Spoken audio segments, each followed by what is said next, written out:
É bom estar na casa de Deus, com o povo de Deus. É um grande privilégio poder iniciar a semana, lembrando que nossa vida não existe ao acaso e nós não somos peregrinos perdidos, mas vivemos sob o cuidado de Deus. E em nossa peregrinação nós andamos nos caminhos do Senhor. E nós, quando nos encontramos para cultuar a Deus, como agora, essas verdades e tantas outras são lembradas, são reforçadas. E quando lemos a palavra de Deus, nós encontramos uma notícia que supera em muito qualquer outra.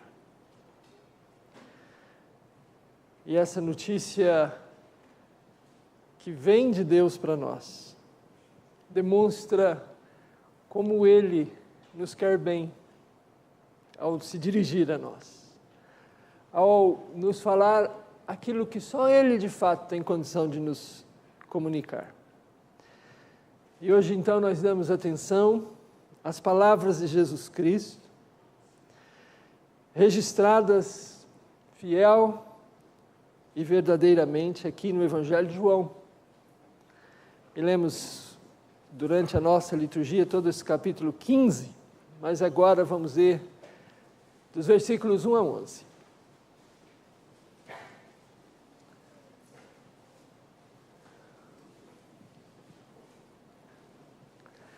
Vamos fazer uma leitura alternada. Essas palavras que o Senhor Jesus Cristo diz a cada um de nós e a todos nós. Eu sou a videira verdadeira e meu Pai é o agricultor.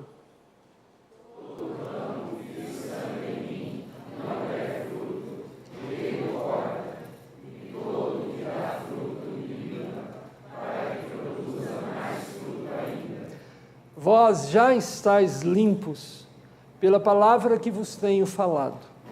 Permanecei em mim e eu permanecerei em vós. Como não pode o ramo produzir fruto de si mesmo, se não permanecer na videira, assim nem vós o podeis dar, se não permanecerdes em mim. Eu sou a videira, vós os ramos. Quem permanece em mim e eu nele, esse dá muito fruto, porque sem mim nada podeis fazer.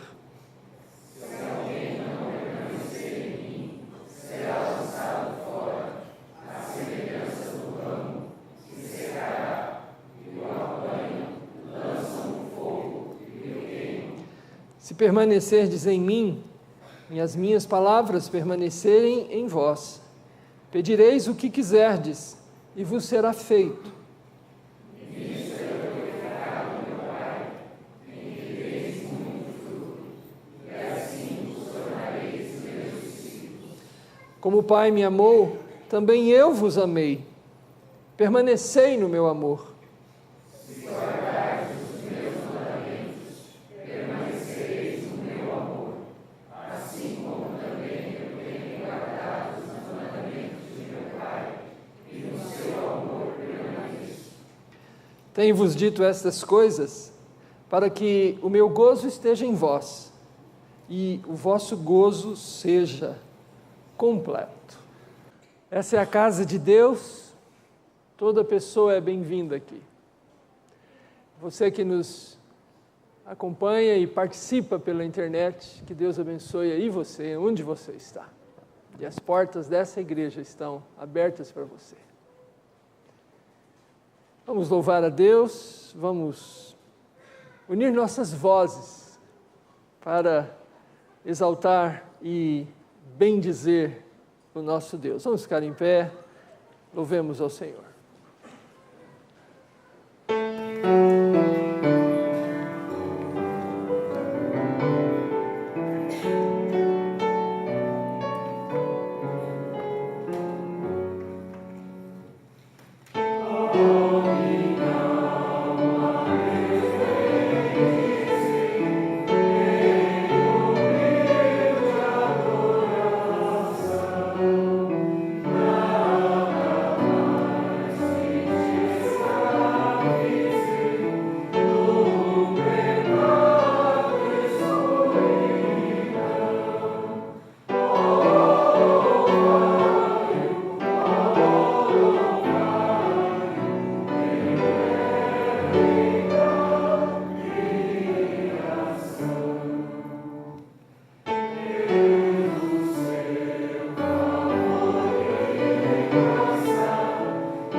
Por favor, queiram se assentar, queridos irmãos e irmãs. Vamos voltar a abrir no capítulo 15 do Evangelho de João. Continuar a leitura desse texto que fala muito ao nosso coração.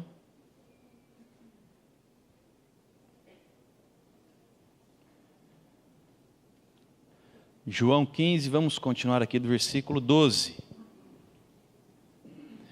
O meu mandamento é este, que vos ameis uns aos outros, assim como eu vos amei.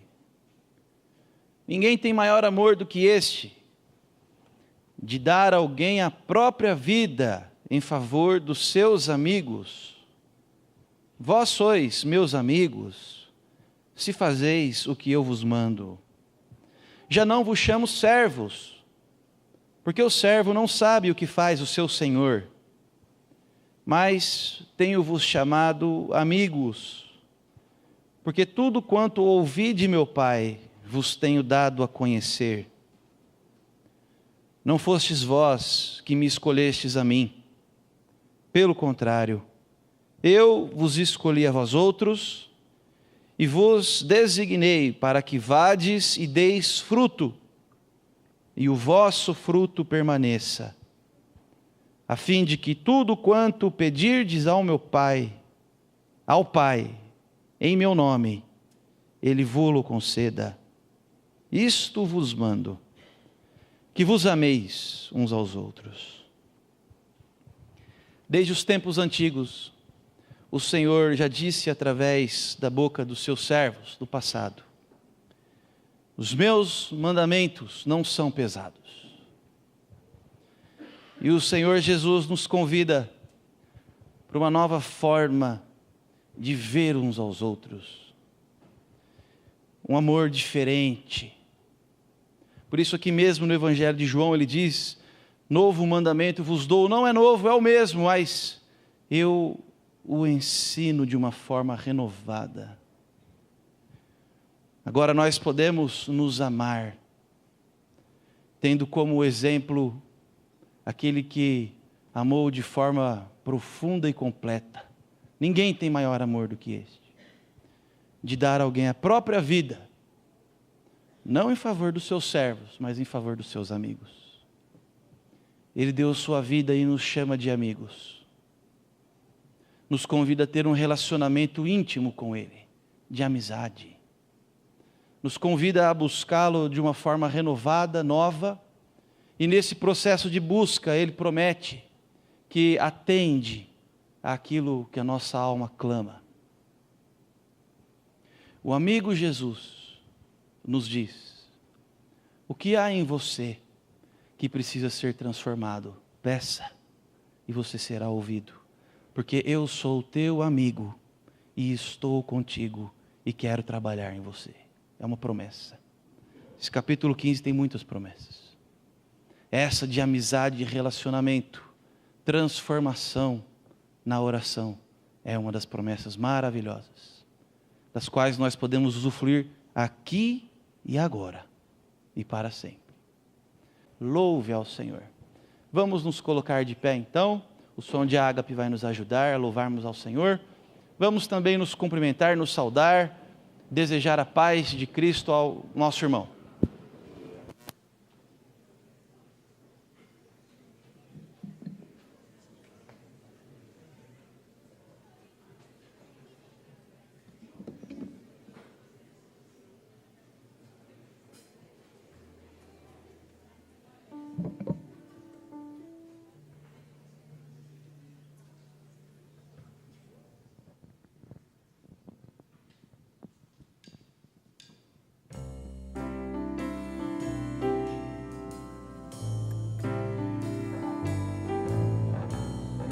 Seja o meu canto para sempre só pra te louvar.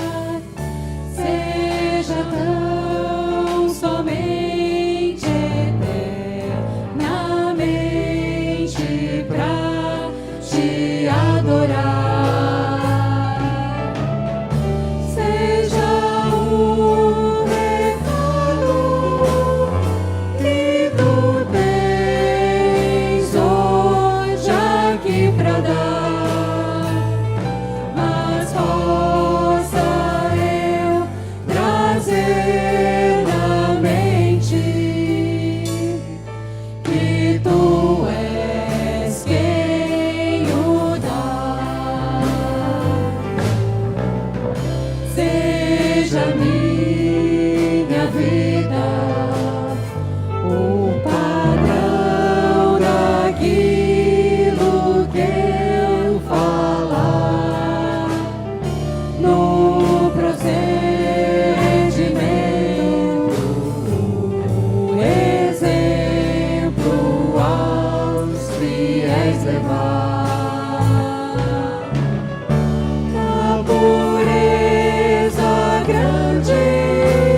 somente um só cuidado, qualquer que seja.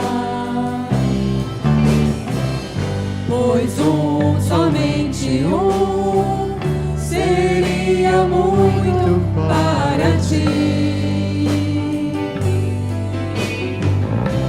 É meu, somente meu, todo o trabalho. E o teu trabalho é descansar em mim. É meu, somente meu, todo o trabalho. E o teu trabalho é descansar em mim.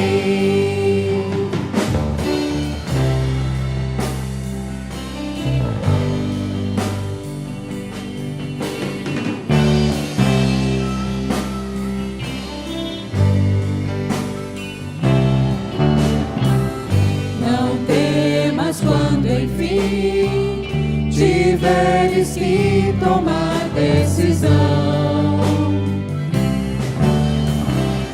Entrega tudo a mim, confia de todo o coração. É meu, somente meu, todo o trabalho. E o teu trabalho é descansar em mim. É meu, somente meu, todo o trabalho. E o teu trabalho é descansar em mim.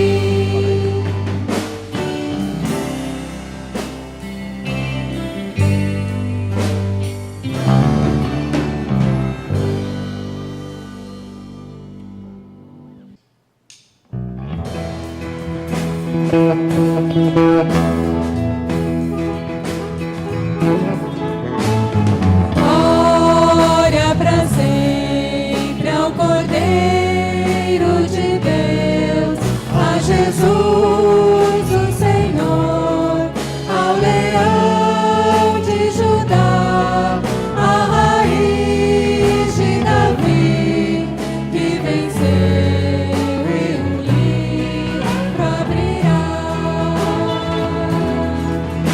O céu, a terra e o mar, e tudo que neles há, o adorarão e confessarão: Jesus Cristo é o Senhor. Ele é o Senhor. Ele é o Senhor. Ressurreto dentre os mortos, Ele é o Senhor. Todo joelho se dobrará, toda língua confessará que Jesus Cristo é o Senhor.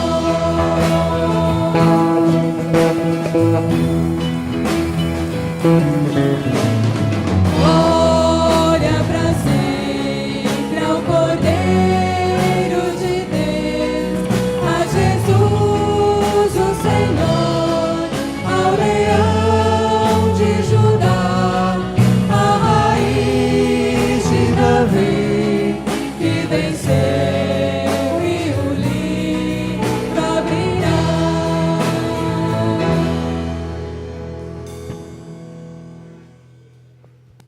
Por favor, queiram se assentar. Durante o período do feriado de carnaval, em fevereiro passado, os nossos adolescentes também estiveram reunidos para um tempo especial de retiro. E eles prepararam um pequeno vídeo para que nós pudéssemos ver um pouco do que aconteceu por lá.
Vamos voltar a abrir as nossas Bíblias nesse texto que já estamos lendo juntos, no Evangelho de João, no capítulo 15. E agora nós vamos ler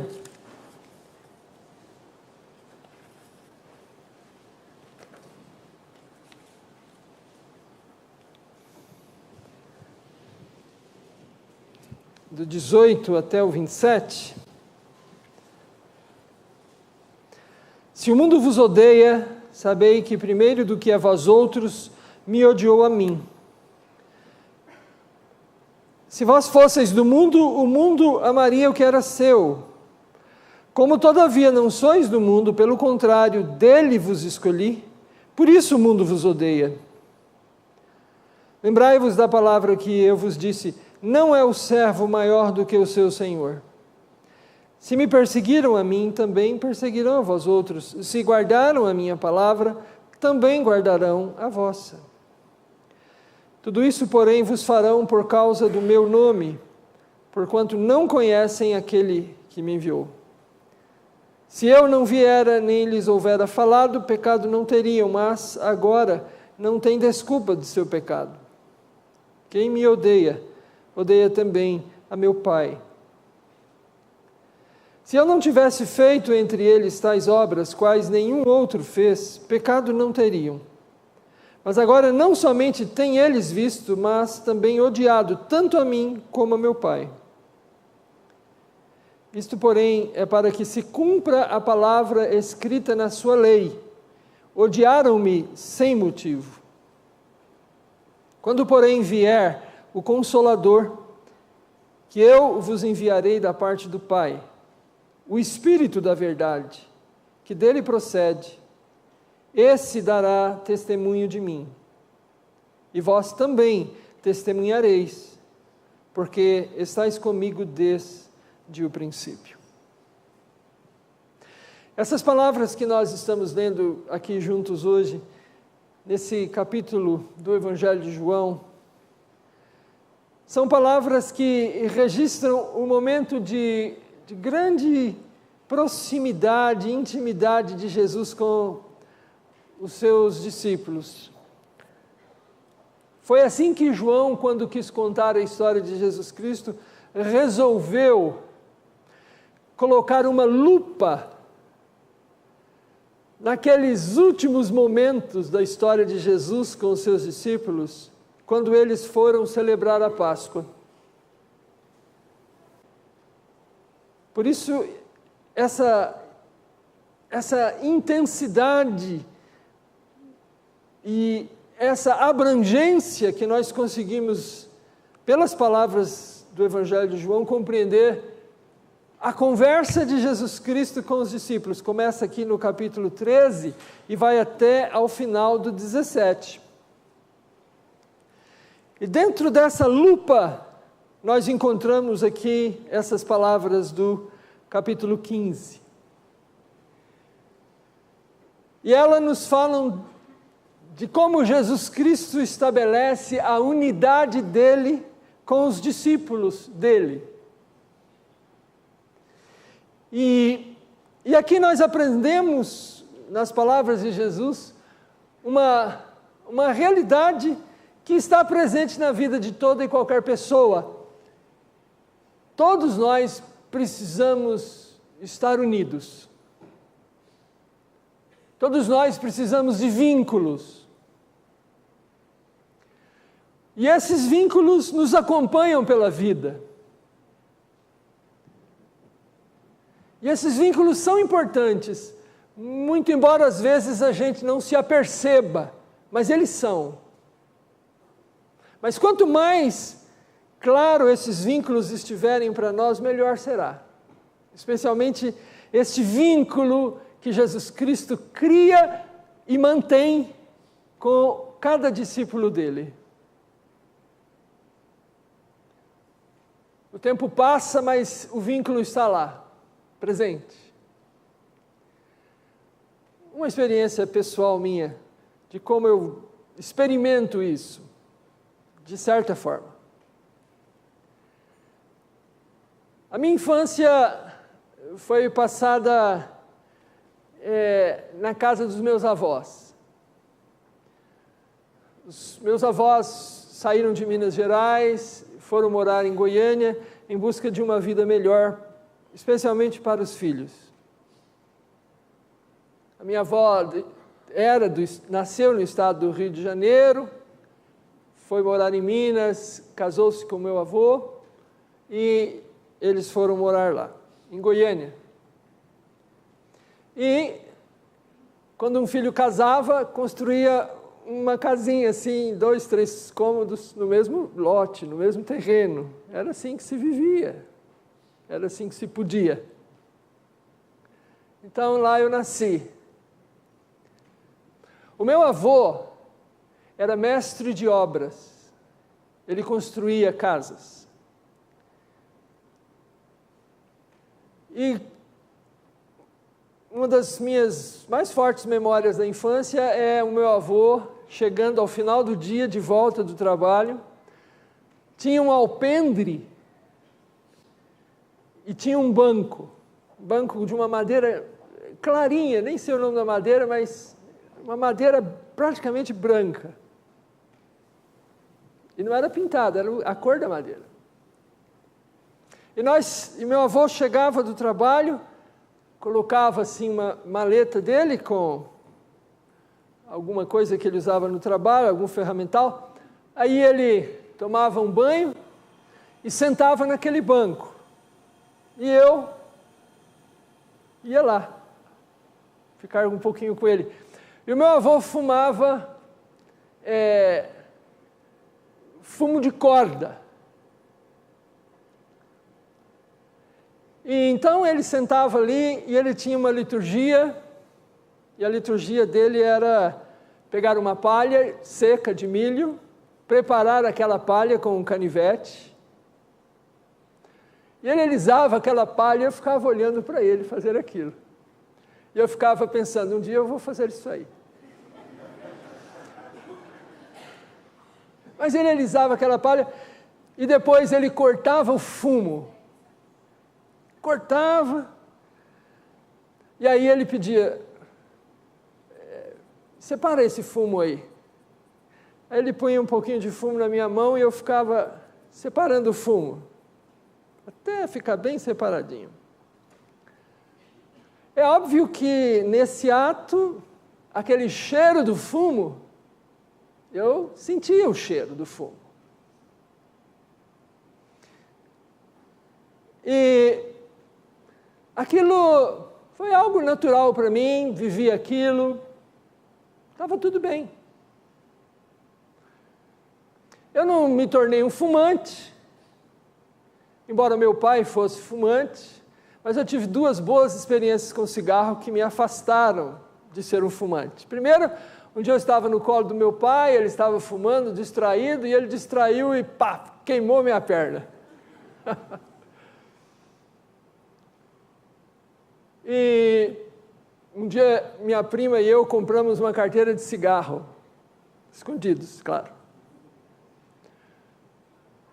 E nós então falamos, nosso pai fuma, nossos pais fumam, então não vai ter problema, mas não podia ser à vista deles, claro.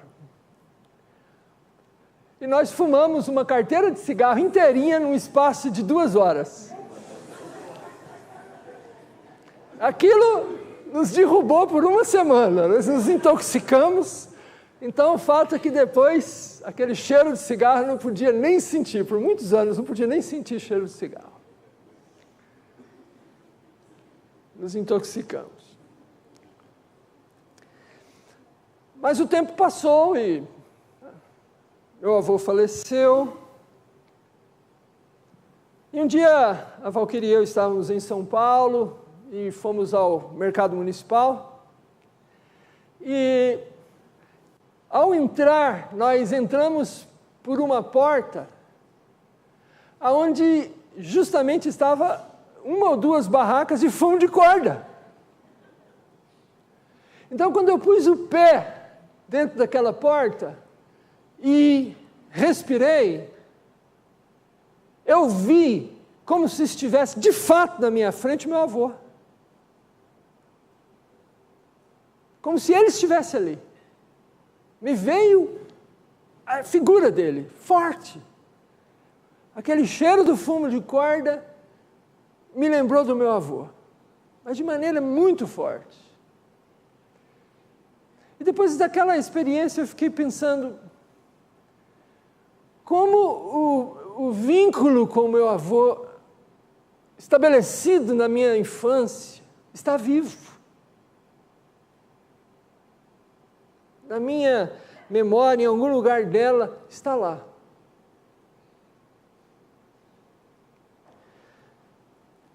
Nós precisamos de vínculos porque nós não conseguimos existir sem eles. Ainda que sejam vínculos, vamos dizer assim, sintéticos. Como hoje é muito fácil ter vínculos sintéticos. Esses vínculos da internet, por exemplo. Você se filia a uma rede social, a alguma coisa desse gênero, você nunca viu a pessoa e nem verá, ou as outras pessoas que estão ali filiadas e irmanadas naquilo, mas você se sente participante. Então você faz uma foto e você coloca lá a sua foto, porque você pensa que aquilo vai ser importante para alguém. E você tem esse sentimento de vínculo.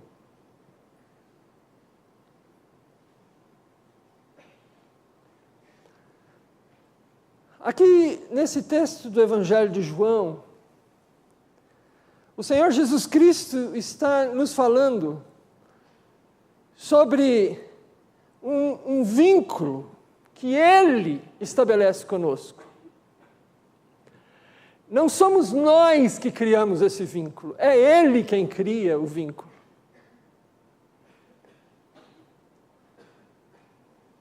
Ele é a videira, o tronco, nós somos os ramos. Então, isso nos ensina que, pela fé, nós estamos de fato vinculados e unidos a Ele. O apóstolo Paulo entendeu essa verdade de maneira assim tão concreta na vida dele, que a expressão que ele mais usa é essa, em Cristo. Quando você lê as cartas que o apóstolo Paulo escreveu, você vai perceber que essa é a expressão mais usual dele. Em Cristo. Eu estou em Cristo.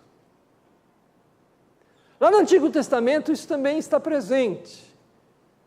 Me foge agora o endereço exato, mas no livro dos Salmos, o salmista diz: ainda que o meu pai e a minha mãe me desamparem, o Senhor me acolherá. O que é impensável, né? Um pai e uma mãe desampararem, quer dizer, a gente sabe que isso existe, mas isso é exceção, a regra não é essa. O Senhor me acolherá, porque o salmista sabia que havia um vínculo de Deus com ele, mais forte que o vínculo do sangue humano. Então nós, olhando esse texto, nós reconhecemos isso.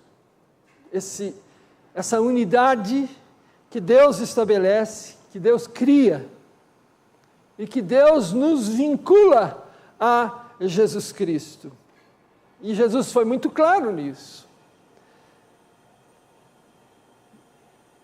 Nos dias de Jesus, havia em Jerusalém um grande templo construído pelo rei Herodes.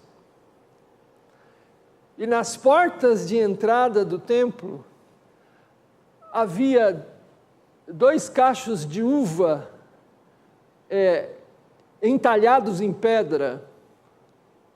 Porque no Antigo Testamento Deus disse que Israel era a sua vinha. Era a vide que ele plantou. Os profetas falaram disso. Então essa era uma figura que era muito forte na fé de Israel. Só que nos dias de Jesus Cristo, Israel havia cumprido também a palavra do profeta que disse que Deus plantou uma vinha, cuidou dela, zelou dela, mas ela deu uvas bravas, uvas que não eram úteis. Por isso é que Jesus Cristo diz: eu sou a videira verdadeira, porque Jesus é o cumprimento de tudo que Deus estabeleceu para Israel. Ele traz tudo para ele. Todas as figuras do Antigo Testamento, o Evangelho de João deixa claro que se cumprem em Jesus Cristo. E essa é uma delas, a videira, a vide.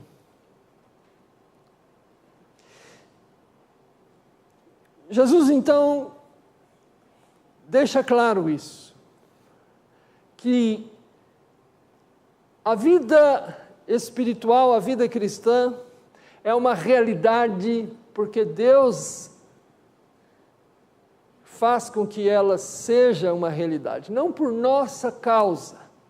Eu gosto muito desse versículo 16, onde Jesus deixa novamente claro isso: não fostes vós que me escolhestes a mim, pelo contrário, eu vos escolhi a vós outros.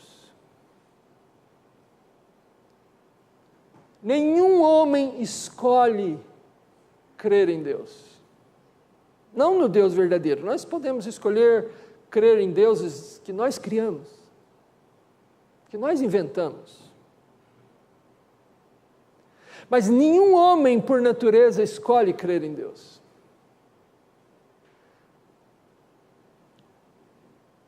Deus é quem nos transforma para crermos nele, no Deus verdadeiro. O que aconteceu com Israel é que Israel deixou de lado o Deus verdadeiro e foi estabelecendo um bocado de imagens de Deus. Então, nos dias de Jesus, por exemplo, Jesus teve muitos confrontos com as pessoas, os religiosos, porque quando Jesus falava de Deus, era um outro ser na cabeça dos religiosos, porque os religiosos tinham criado um outro Deus. Então, quando Jesus falava, eles pensavam que Jesus estava louco. Mas quando Jesus falava, a palavra dele estava estabelecida e fundamentada nas Escrituras, enquanto que os religiosos estavam estabelecendo a sua imagem de Deus na sua própria tradição. E Jesus chega a dizer: olha, vocês jeitosamente deixam de lado o mandamento de Deus para estabelecer as suas próprias leis. Porque isso é o nosso natural. Então Jesus deixa claro que Ele é quem nos escolhe e a nossa resposta é, de fato, a nossa responsabilidade diante da escolha dele. É por isso que a Bíblia repete tantas vezes os mesmos conceitos, para que nós estejamos sempre alertas e não nos deixemos divagar pelas nossas próprias ideias, mas voltemos sempre a entender renovadamente os valores da palavra de Deus. Portanto, esse vínculo é fundamental para nós. E quando Jesus chamou os discípulos, escolheu os discípulos,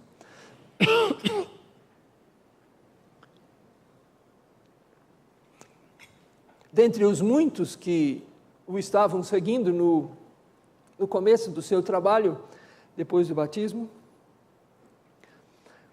o evangelista Marcos diz que o Senhor subiu ao monte, e Lucas diz que ele passou a noite orando, e quando ele desceu do monte, ele escolheu 12. Não só para serem discípulos, porque eles já o eram, mas para serem apóstolos. Ou seja, para falarem no nome dele.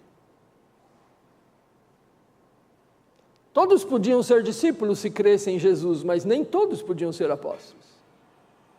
Os apóstolos foram os que ele escolheu para falar em nome dele.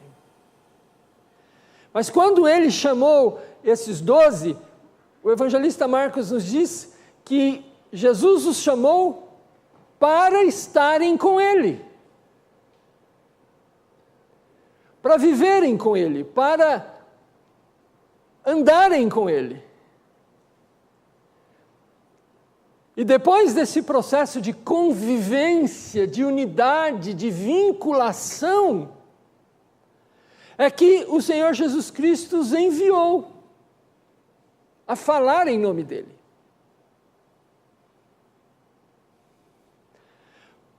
Porque o vínculo precede a atividade. E precisa ser assim. Então, e nisso nós compreendemos o que Jesus está dizendo, que a escolha dele é para que o conheçamos e estejamos vinculados a ele. E Jesus, em outra situação, disse às pessoas que estavam ao seu redor: vinde a mim. Novamente, o convite do Senhor Jesus Cristo é para que as pessoas se vinculem a ele. Vinde a mim, todos os que estáis cansados e sobrecarregados, e eu vos aliviarei. Tomai sobre vós o meu jugo e aprendei de mim, porque sou manso e humilde de espírito, e achareis descanso para a vossa alma, porque o meu jugo é suave e o meu fardo é leve.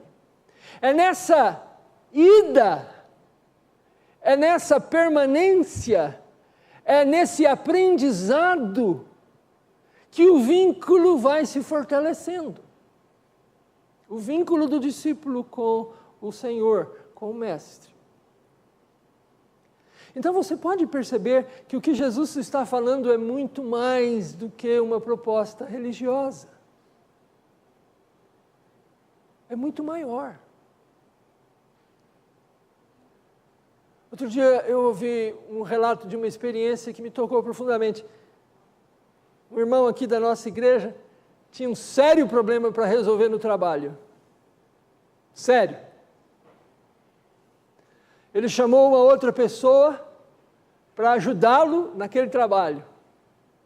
Então, quando eles chegaram no local em que eles tinham de resolver aquele problema, aquele outro que veio ajudá-lo disse a ele: hoje nós vamos glorificar a Deus aqui, nessa obra, nesse trabalho.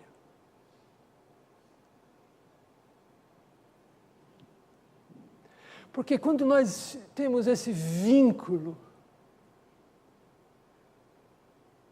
com Cristo, isso nos dá uma dimensão nova. E aí o trabalho, que é trabalho comum, é feito de uma maneira extraordinária. Ainda que pode ser até como meu avô, com uma colher de pedreiro, mas é feito para glorificar a Deus. Porque o grande vínculo é com Deus.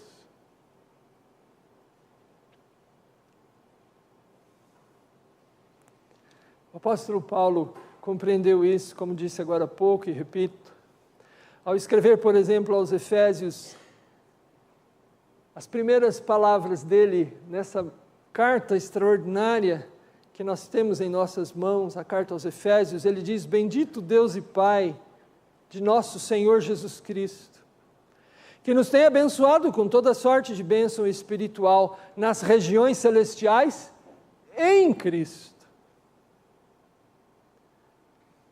Assim como nos escolheu nele, antes da fundação do mundo, para sermos santos e irrepreensíveis perante Ele. E em amor nos predestinou para Ele, para a adoção de filhos por meio de Jesus Cristo, segundo o beneplácito da sua vontade.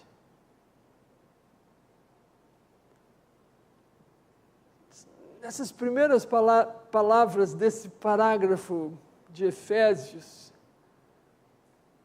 o apóstolo Paulo nos ajuda a compreender coisas profundas sobre a nossa existência, que Deus pensou em cada filho e filha dele antes que o mundo existisse. Antes da fundação do mundo. E nós estamos presos às nossas contingências, aos nossos limites. Há dias bons e dias ruins. Há saúde ou a falta dela. Altos e baixos.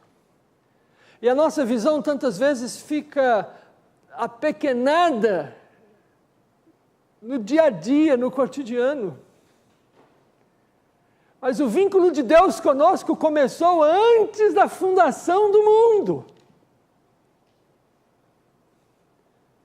O apóstolo Paulo depois em Romanos vai dizer: se Jesus morreu por nós, se de inimigos nos fez filhos e amigos de Deus, Ele vai nos glorificar. Não importa o que passamos nessa vida, a nossa glorificação é certa. Porque quando Deus olha para nós, Ele nos olha pelo filtro da nossa salvação, que é Jesus Cristo.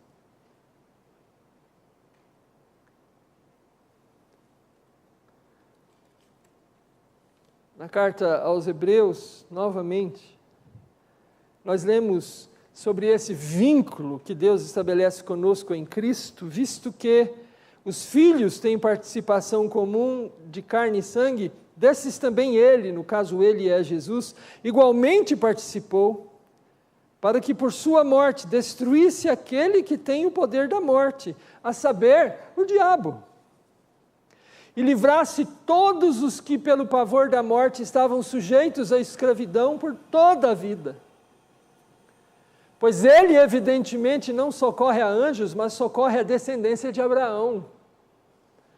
Por isso mesmo convinha que em todas as coisas se tornasse semelhante aos irmãos, para ser misericordioso e fiel sumo sacerdote nas coisas referentes a Deus, e para fazer propiciação pelos pecados do povo. Pois naquilo que ele mesmo sofreu, tendo sido tentado, é poderoso para socorrer os que são tentados. Veja que vínculo. Que Deus não apenas pensou em nós, mas Deus pensou na nossa redenção e providenciou um redentor. Porque o nosso problema é tão grave que ninguém pode resolvê-lo por si e nem pelo outro. Mas Deus providenciou um redentor semelhante a nós, com exceção do pecado, mas em tudo semelhante a nós, para oferecer um sacrifício que de fato nos mude, nos redima. E então Deus nos socorre, hoje nos socorre, através dele, do Redentor.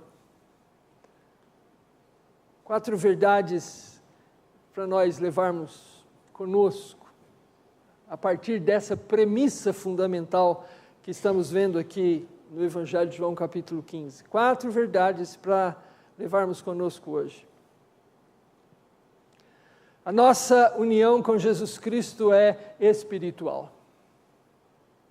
Isso quer dizer que ela é uma realidade que o Espírito Santo, que também é chamado de Espírito de Cristo, que também é chamado de Espírito de Deus,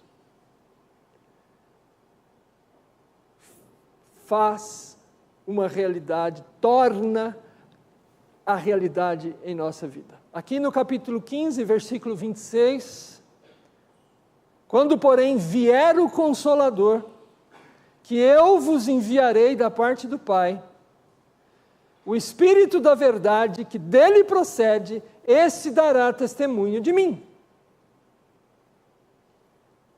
E mais à frente, aqui no capítulo 16, novamente o Senhor Jesus volta a nos esclarecer sobre isso. Veja versículos 13 e 14 do capítulo 16.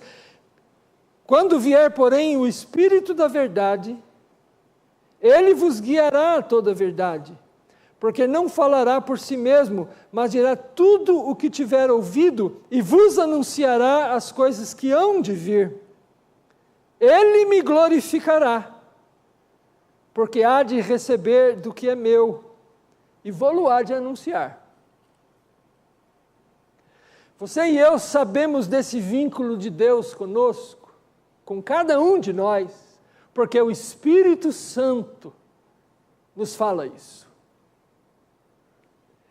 Porque é o Espírito Santo que testifica com o nosso espírito humano que essas palavras aqui de Jesus têm a ver conosco. E são uma realidade para nós vivermos e experimentarmos. É o Espírito Santo. Por isso que Jesus Cristo diz: eu subirei e enviarei o Consolador, o outro Consolador. E ele estava falando do Espírito da verdade, do Espírito Santo, que procede dele, Cristo, e do Pai.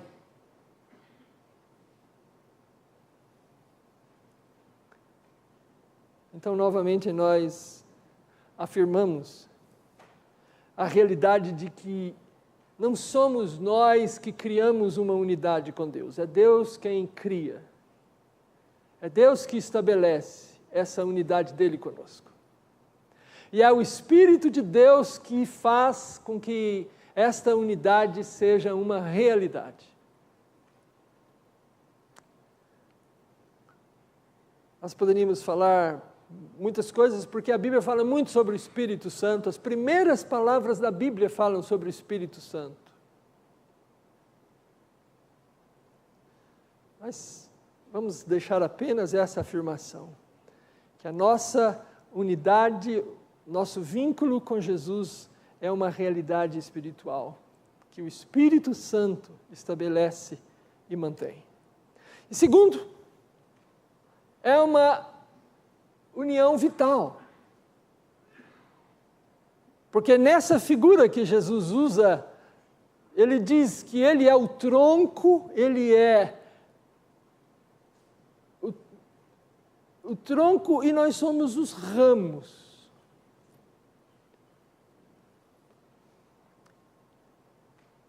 E ele diz que esses ramos estão limpos pela palavra dele e que esses ramos frutificam. E ele nos exorta a fazermos uma avaliação de nós mesmos para ver se de fato estamos limpos pela palavra e estamos frutificando, porque se assim não for, o ramo precisa ser cortado e lançado fora. Então é uma palavra de exortação, para checar a nossa vitalidade, para checar o quanto de nutrientes existe em nós. É uma união vital. O salmista usou a figura de uma árvore plantada junto a ribeiro de águas, o profeta Jeremias usou a mesma figura. Porque os ramos precisam extrair o seu alimento desse vínculo vital. Outro dia estava conversando com o meu filho, enquanto a gente comia alguma coisa. Eu tinha um carro parado ali ao lado. E um carro muito bom, muito bem feito. Mas o meu filho e eu estávamos falando que perto de uma célula do corpo humano, aquele carro é um lixo. Perto de uma célula de um corpo humano, aquilo não é nada.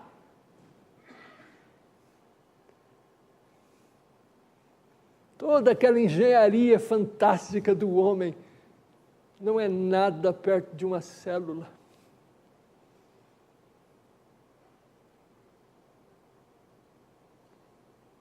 E uma célula não existe ao acaso. uma célula demanda uma explicação da mesma forma que um carro demanda uma explicação de onde ele veio.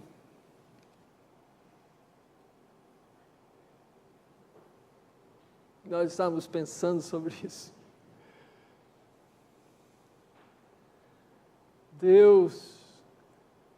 Deus é quem cria e sustenta. E tudo o que Deus faz é perfeito. E Jesus diz: vocês são os meus ramos, os ramos que eu escolhi. Eu limpo vocês, a minha palavra é quem limpa vocês, purifica vocês, e aí sim vocês frutificam. Então, vinculados a Jesus, nós somos limpos, nós somos renovados. A nossa união com Jesus Cristo é pessoal. E quando nós lemos a palavra de Deus, nós notamos rapidamente que Deus conhece cada pessoa e trata com cada pessoa dentro do universo da pessoa. Jesus Cristo veio ao mundo não como, vou dizer assim, um ser genérico, ele veio como um ser humano específico, um homem. Hoje aí, com as ideias que estão circulando, causando essa confusão de que não há mais homem, não há mais mulher, você é que decide, um pai agora não pode mais falar, existe escola que antigamente chamava meninos e meninas, hoje é proibido, em algumas escolas por aí, é proibido se referir aos alunos como meninos e meninas, porque isso ofende. Você não sabe se aquela criancinha já decidiu o que ela quer ser, quando crescer. Esse é o mundo no qual a gente está vivendo. Mas quando Deus veio ao mundo, Ele veio na certeza do Criador, que Deus criou homem e mulher. E Jesus veio como verdadeiro homem, não só no sentido da humanidade, mas do sexo, do ser, do macho. E Ele, como verdadeiro homem, dignificou a mulher.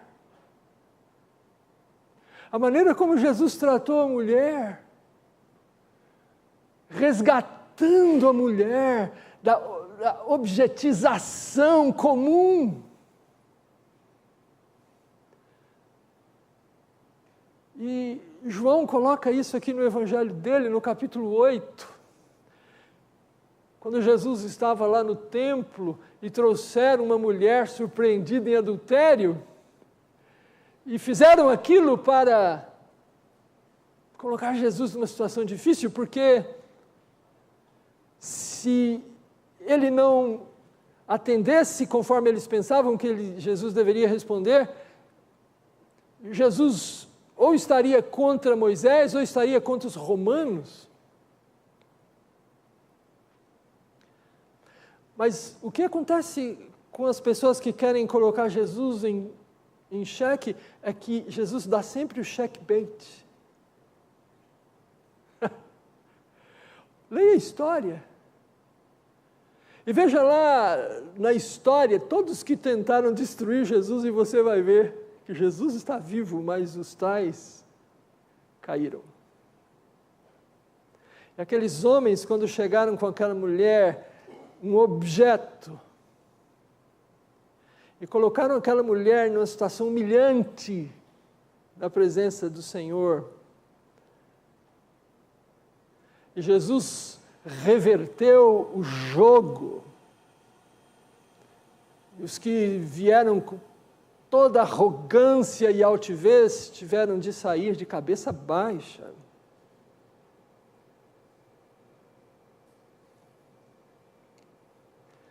E Jesus, então, depois que os homens foram embora e restou apenas a mulher e ele, o texto diz que Jesus se coloca em pé e olha no olho daquela mulher: mulher, onde estão os teus acusadores? Eu não te condeno, vá e não peques mais. Jesus não disse para ela: vá em paz, não. Ela era uma adúltera. E o adúltero em Cristo tem como mudar a sua história. Vá e não peques mais. Jesus trata com cada pessoa no universo dela, dentro da vida dela. Veja como ele tratou com Nicodemos. O Evangelho de João, nesse quesito, é maravilhoso para nos mostrar. Aquela mulher que você e eu não sabemos qual era o nome dela. Mas João nos fala de um homem chamado Nicodemos, príncipe entre os fariseus, mas que apesar de ser um grande religioso, não sabia nada da Bíblia. Quando foi conversar com Jesus, Jesus falou numa linguagem profética e ele não entendeu nenhuma vírgula. Jesus usou profetas, linguagem profética. Está lá nos profetas Ezequiel e Jeremias. Tudo que está ali naquela conversa.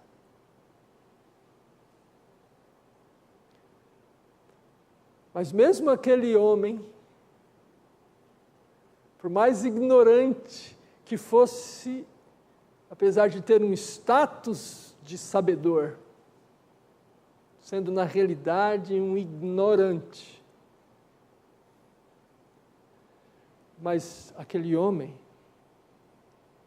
teve a vida dele transformada também. Quando no final do Evangelho de João, aquele homem desiste de viver na ignorância, desiste do farisaísmo e vai com José de Arimateia retirar o corpo de Jesus Cristo da cruz. E quando ele toca no cadáver de Jesus Cristo, ele faz a sua pública profissão de fé em Jesus Cristo. Ele diz: eu morri para a minha vida anterior.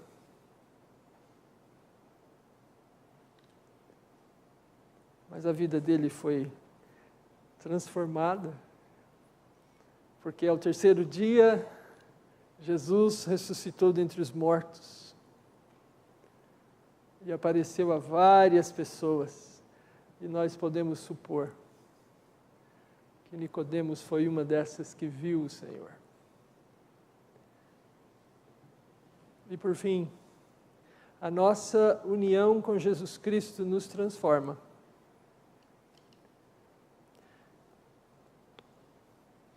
E assim, se alguém está em Cristo, é nova criação. As coisas antigas já passaram, eis que se fizeram novas.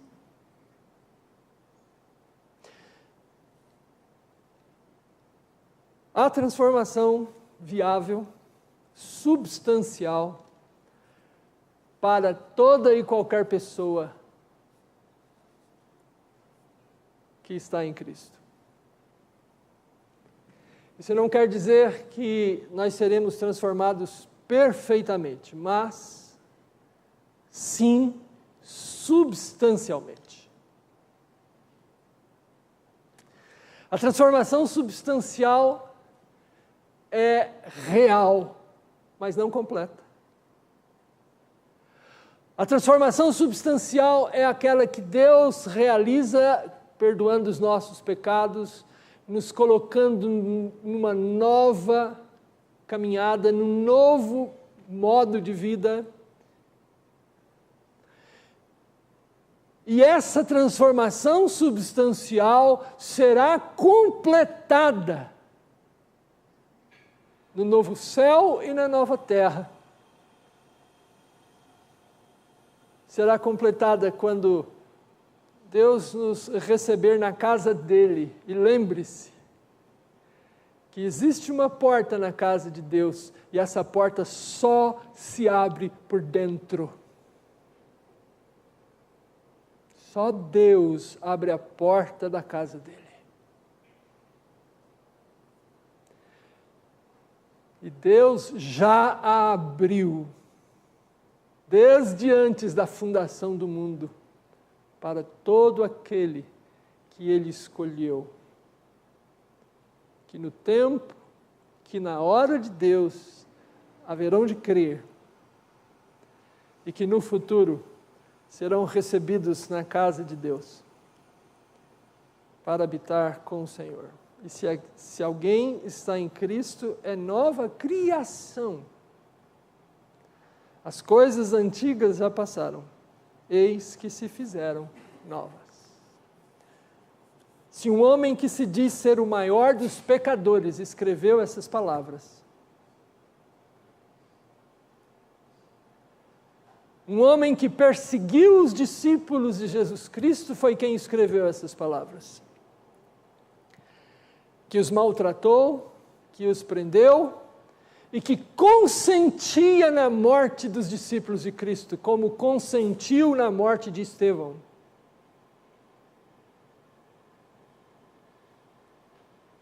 Um homem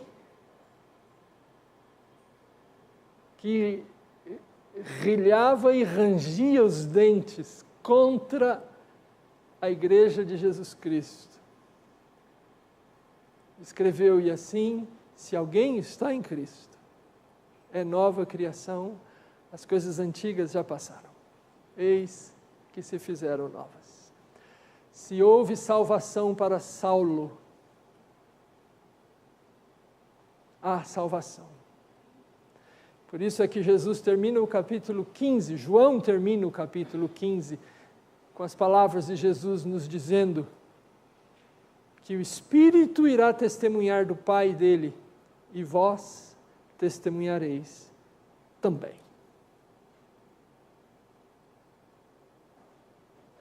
Que a graça de Deus nos ajude a levar conosco e experimentar essas verdades que o Senhor nos relembrou aqui pela sua palavra. Ó Senhor, agora quando terminamos esse tempo de culto que o Senhor nos agraciou, que de fato saiamos daqui certos desse vínculo que o Senhor estabelece, que nos faz ramos dessa videira bendita, vicejante, frutuosa. Ó Deus, se há alguém aqui que tem dúvidas do seu vínculo, que possa sair daqui certo pela graça do Senhor, que todo aquele que crê no Senhor Jesus tem a vida eterna. E que esse vínculo, ó Deus, possa crescer. Assim haja, ó Pai, sobre nossas vidas. Que as palavras de Jesus possam nos ajudar a pensar na nossa forma mesmo de ser e de viver. Que estejamos cada vez mais convictos e tendo a experiência de estarmos vinculados a Ele, sustentados, nutridos. E assim, ó Pai, que o Teu nome seja glorificado, para a glória do Senhor mesmo. Irmãos, que a graça do Senhor Jesus, o amor de Deus o Pai, e a comunhão do Espírito Santo, repouse e assim permaneça sobre cada um de vós, e sobre a igreja de Deus, congregada mundo afora. Amém.